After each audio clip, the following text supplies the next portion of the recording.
I think it's safe to say that change is on my agenda. Change for good. And I embrace that and I enjoy that change. I don't fear it. That's the bit that excites me, is the idea of being able to bring some change. Not overly radical change, but changes that I think need to happen. Something inside the palace has shifted, and it is no longer being hidden. Behind the polished smiles and carefully staged appearances, a quiet surrender is unfolding. King Charles, once determined to shape his reign, now faces a moment that could redefine the monarchy forever. As a growing scandal circles Camilla, the balance of power begins to tilt toward William in ways few expected. But what really forced this emotional turning point? And is the crown already slipping into new hands? Share your thoughts below, because this story is far from over, and your voice matters. The silent strain of the crown. As my heir, William now assumes the Scottish titles which have meant so much to me. He succeeds me as Duke of Cornwall and takes on the responsibilities for the Duchy of Cornwall, which I have undertaken for more than 5 decades. King Charles had always understood that wearing the crown was never just about power. It was about pressure, sacrifice, and the quiet weight of expectation. So when his cancer diagnosis was revealed in early 2024, the palace moved quickly to steady the story. Officials assured the public that treatment was underway and that the king remained committed to duty. On the surface, everything seemed controlled, almost rehearsed. Charles himself knew what was at stake. A monarch cannot simply disappear, because absence invites questions, and questions can grow into doubt. So he returned to public life sooner than many expected. Appearances were carefully selected, meetings were shorter, and his schedule was quietly reduced. To the outside world, he looked steady, composed, still in control. But behind that image, a different reality was beginning to take shape. Those who observed him closely started to notice the change. The sharp pace that once defined his working days had slowed. Movements became more measured, pauses more frequent. It was not dramatic, but it was undeniable. His body was adjusting to something ongoing, something that demanded constant care. Treatment stretched beyond months, into an extended period that carried into the following year. Updates from the palace remained cautious, offering reassurance. Without detail, progress without certainty. At one point, he returned to Windsor after additional medical attention. Officially, it was described as routine, part of ongoing care. Yet the timing and tone suggested something more delicate. A year after diagnosis, treatment was still active, still shaping the rhythm of his life. Then came a decision that carried both public weight and private pain. Removing his brother Andrew from royal duties was not just an institutional move, it was deeply personal. For years, the situation had been managed quietly, with hope that it might fade. But by then, the pressure had become impossible to ignore. Documents, renewed scrutiny, and public criticism left little room for delay. Acting was necessary, but it came at a cost that lingered long after the decision was made. By the end of the year, Charles addressed the nation with careful honesty. He spoke of treatment, of gratitude, of continuity. The message offered reassurance, yet it avoided promises. There was no clear declaration of full recovery, no certainty about returning to the same level of duty. That restraint said more than any bold claim could. What made everything harder was the timing. After decades of waiting, he had only just stepped fully into the role he had prepared for his entire life. His ideas, his plans, his vision for the future were only beginning to take form. Then suddenly everything shifted. The reign he imagined was interrupted by something he could not control. In early 2026, those close to him saw a man still engaged, still thoughtful, but carrying a quiet fatigue. Not just physical, but something deeper. The restless energy that once defined him had softened, replaced by a more reflective pace.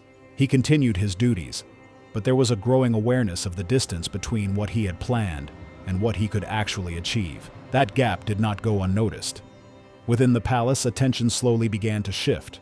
Responsibilities were adjusted, decisions redistributed, and certain roles quietly expanded beyond the king himself. It was not announced, not declared, but it was happening. The system was adapting in real time, preparing for what could no longer be ignored. And as that shift deepened, one figure began to stand at the center of it all, quietly stepping forward where space had opened. How far had this transition already gone? And was the future of the crown changing faster than anyone was willing to admit? Or had it already changed completely, right before our eyes, without anyone truly realizing it? What happens next, when the heir no longer waits, but begins to lead in silence? Stay tuned and watch closely as we unfold it. The quiet rise of Prince William. Yeah, I think stuff to do with family overwhelms me quite a bit. You know, worry or stress around family side of things, that does overwhelm me quite a bit.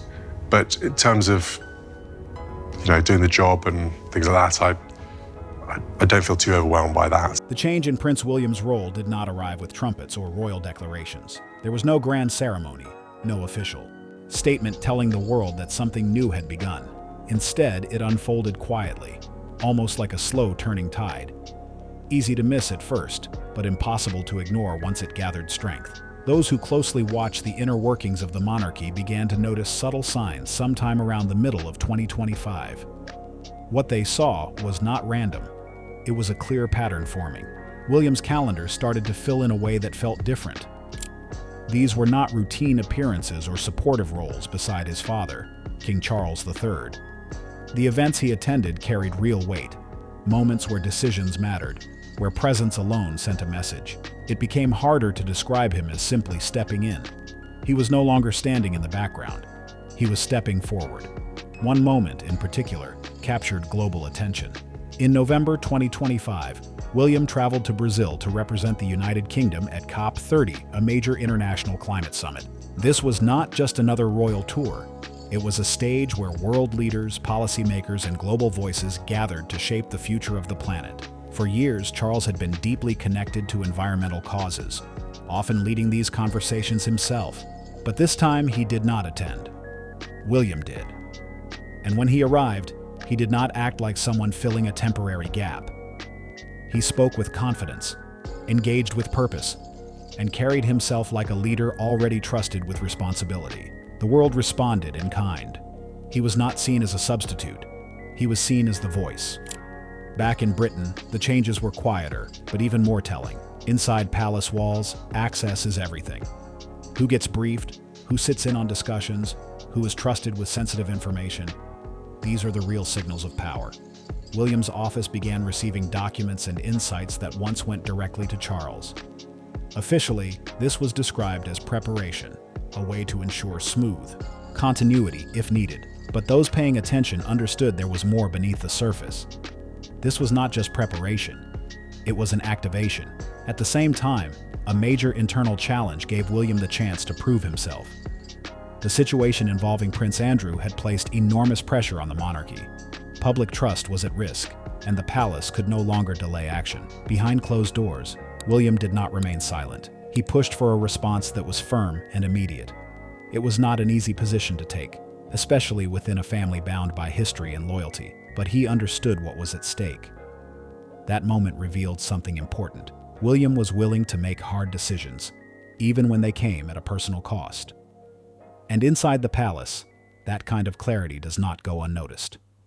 As time passed, another shift became clear. Senior advisors, those who guide the monarchy's long-term direction, began turning to William more directly.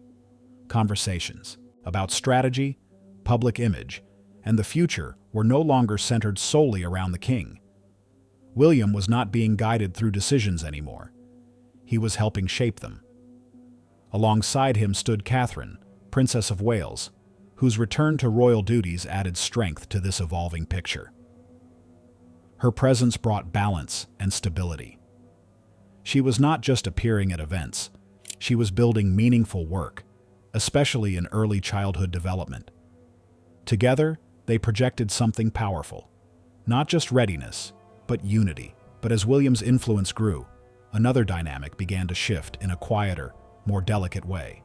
Queen Camilla, once firmly positioned within the inner circle, was not always part of key discussions. In royal life, being included or excluded speaks volumes, and while her absence was not constant, it was noticeable. It hinted at something deeper. The center of gravity within the palace was moving. No official announcement had been made. Charles remained king, respected and still involved. But the rhythm of decision-making, the direction of the institution, the energy driving it forward, these were increasingly shaped by William. A transition was already happening, not in title, but in reality. And just when it seemed this quiet shift in power could not become any more complicated, whispers began to emerge. Whispers that would soon erupt into something far more damaging. But what really unfolded behind those palace doors? The scandal that pushed Charles to allow William to take control. And could this be the crisis that finally exposes everything? Keep watching to find out. The scandal that brought Camilla to her breaking point. For years, Camilla had carefully shaped her place inside the royal family through quiet patience. When she married King Charles back in 2005, the reaction from the public was far from welcoming. Many people struggled to accept her, and that tension lingered for a long time. Instead of fighting it directly, she stayed consistent, carried out her duties, avoided unnecessary attention, and allowed time to soften opinions that once felt fixed. Over the years, that approach began to work. The criticism faded, the resistance weakened, and her presence beside Charles started to feel less controversial. By the time Charles became king, Camilla's position had grown steady. Her title as queen during the coronation may have stirred some debate, but it did not shake the moment. It passed, and for a while it seemed she had secured her place without question. But stability inside the royal world is fragile, and it does not take much for old tensions to return. The shadow of the Epstein scandal had already caused serious damage to the monarchy's image. Prince Andrew's connection forced the palace into years of careful handling, public distancing, and eventual decisive action. When Charles made the difficult decision to remove Andrew from royal duties in his residence, it was seen as a firm line being drawn. For a brief moment, it felt contained. That sense of closure did not last. New documents later brought fresh attention, not just to Andrew, but to the wider circle connected to that world. Names that had faded from headlines began to reappear, including Sarah Ferguson. Her past links, which many believed had been addressed, were now examined again with more detail. The story quickly gained momentum, pulling attention back toward the royal family in a way that felt familiar. What made the situation more complicated was something personal. Camilla and Sarah Ferguson had maintained a quiet but genuine friendship over the years. It was never hidden, but never treated as significant. Under normal circumstances, it would have remained a simple detail.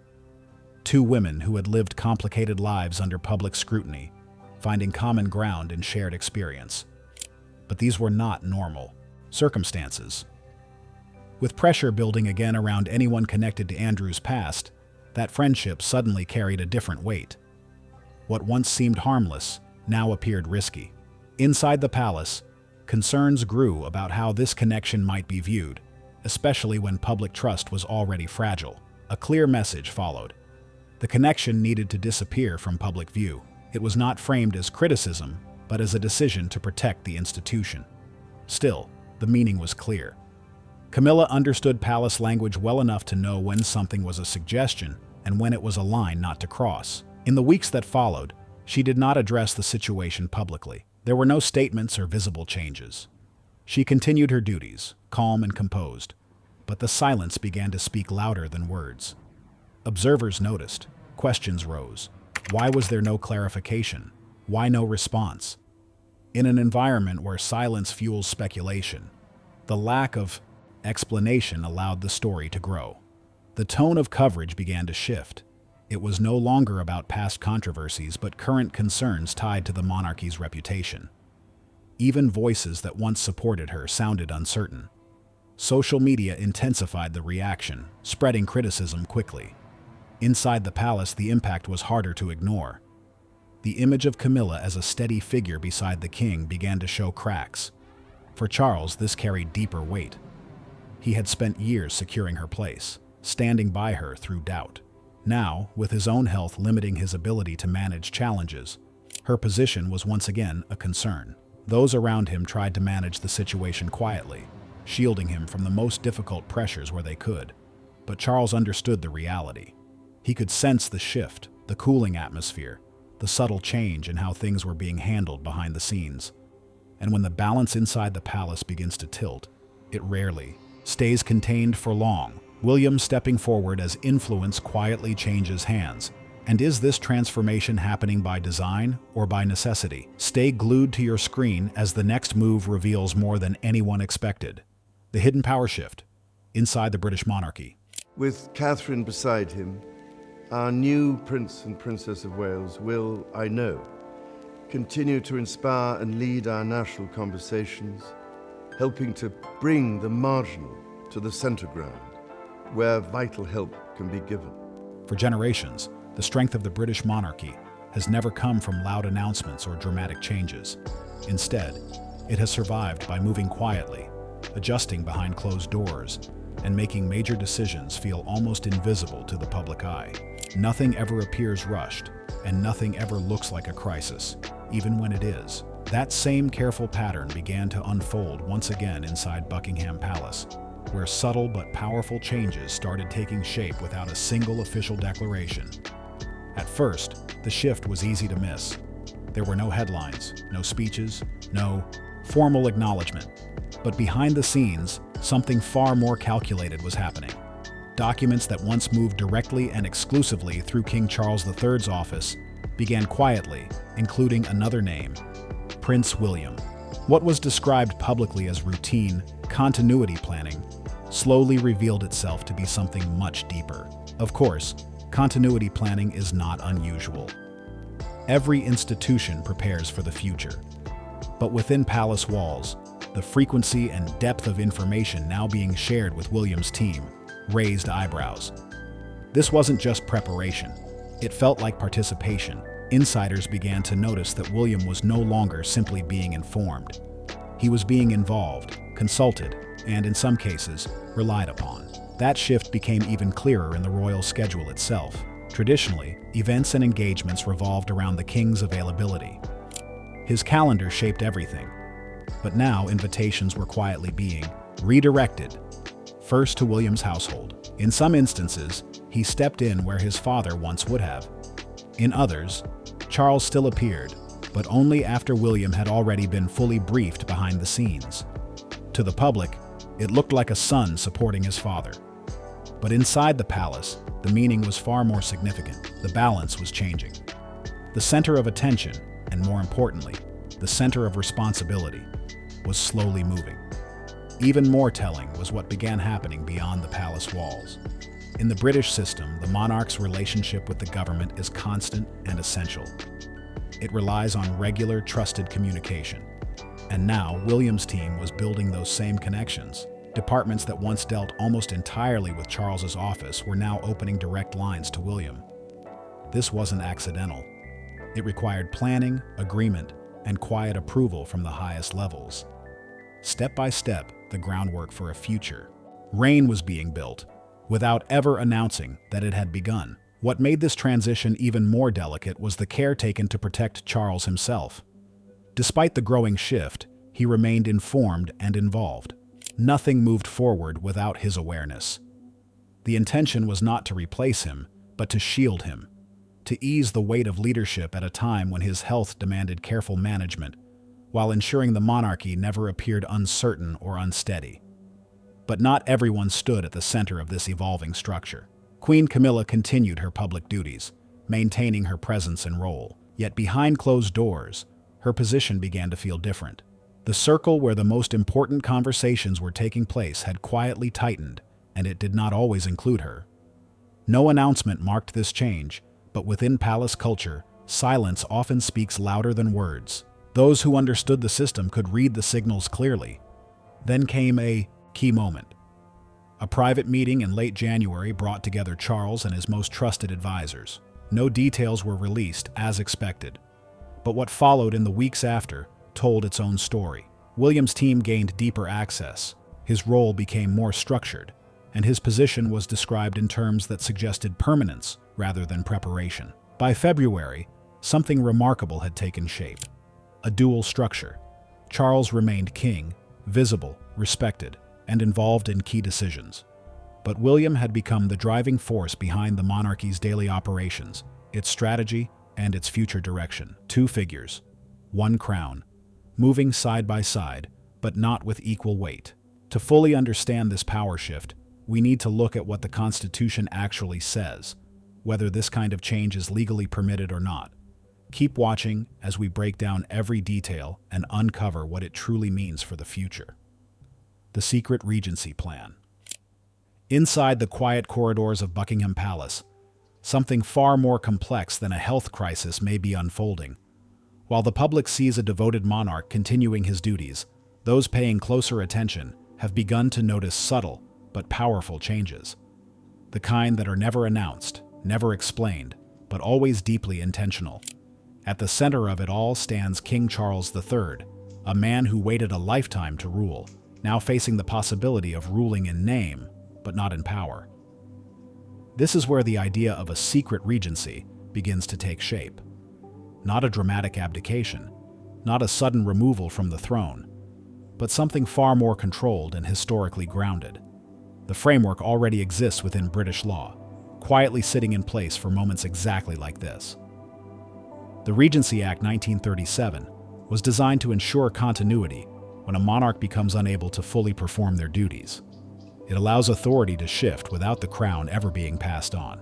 And that distinction changes everything. Because under this system, the king remains the king. His title stays. His image remains on official documents. His presence is still acknowledged. But behind the scenes, the real decisions, the daily responsibilities, and the forward direction of the monarchy can be handled by someone else. In this case, that someone appears to be Prince William. What makes this moment even more compelling is that it doesn't feel entirely new. History has seen something like this before. When King George III struggled with illness, power did not collapse or disappear. Instead, it quietly moved. His son stepped in as Prince Regent, effectively ruling while the king still technically held the throne. There was no confusion, no chaos, just a carefully managed shift that preserved the institution while adapting to reality. And now, many are beginning to wonder if that same pattern is repeating itself in a modern form. The signs are subtle, but they are there. Increased responsibility placed on William. Greater access to state matters. A growing presence on the global stage. These are not just acts of support. They suggest preparation, positioning, and perhaps even quiet activation of a system designed for moments like this. A system that allows the monarchy to keep moving forward, even when its figurehead must step back. What makes this even more intriguing is how carefully everything is being handled. There is no public declaration, no formal acknowledgement, just a gradual shift that feels almost invisible unless you know exactly what to look for. And that raises a deeper question about what the monarchy truly values most: the appearance of stability or the reality of control.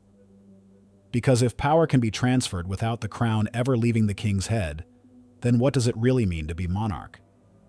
And if this quiet transition is already underway, then what comes next may already be written behind palace walls, waiting for the moment it must be revealed. Let's explore how the future already mapped out means the crown changes hands sooner than anyone expects.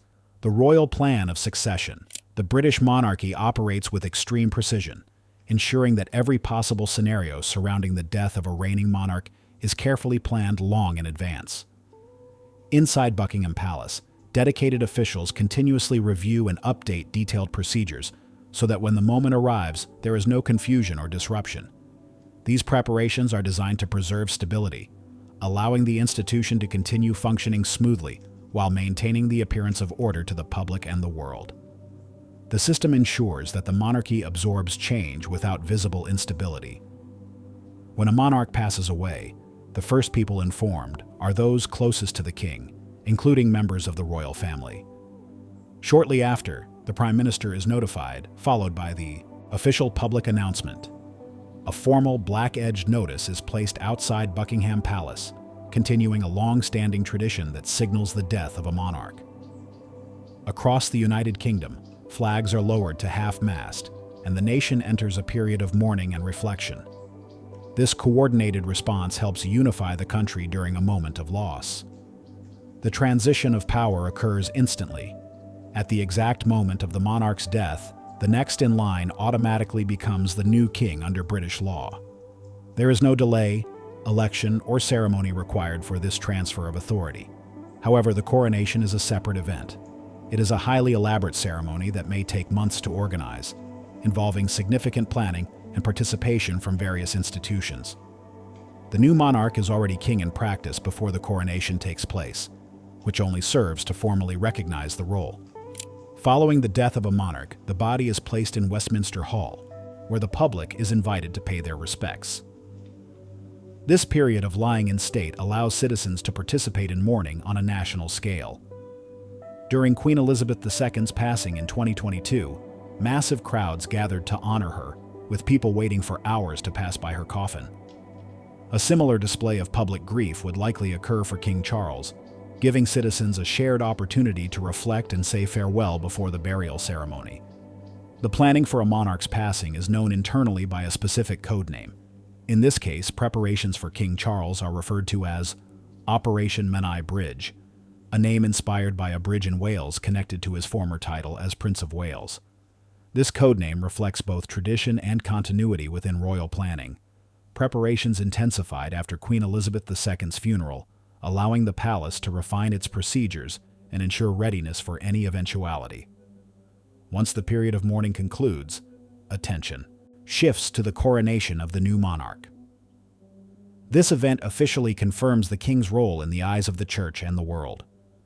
It is a grand ceremony requiring extensive coordination, often taking place many months after the accession. Historical precedent shows that previous monarchs have experienced similar delays between ascending the throne and being crowned. The process emphasizes tradition, ceremony, and the symbolic importance of the monarchy. If King Charles were unable to perform his duties due to illness, British law provides a mechanism to ensure continuity. The Regency Act of 1937 allows another individual to carry out royal duties without requiring the monarch to abdicate. Under this system, Prince William would assume responsibility, while Charles remained king in name. This safeguard ensures the monarchy continues to function even under challenging circumstances. For this arrangement to take effect, approval must be given by key officials, including senior, legal, and governmental figures. The monarch does not participate in this decision. Once approved, the designated regent performs official duties on behalf of the king. This system has historical precedent, showing that Britain has long maintained structures to manage uncertainty within the monarchy. If King Charles were to pass away while Queen Camilla is still alive, she would likely assume the title of Queen Dowager. She would step away from Buckingham Palace and reside in a smaller private home while continuing her charitable work. Her role would shift significantly, reflecting her position as the widow of a former king. These adjustments ensure clarity within royal roles and maintain tradition while adapting to new circumstances. Throughout these processes, the monarchy demonstrates its ability to balance tradition with continuity, ensuring a seamless transition of power while honoring its history and the expectations of the nation. So, what is your take on the king granting power to William? We would love to hear your thoughts in the comments. Don't forget to like and subscribe.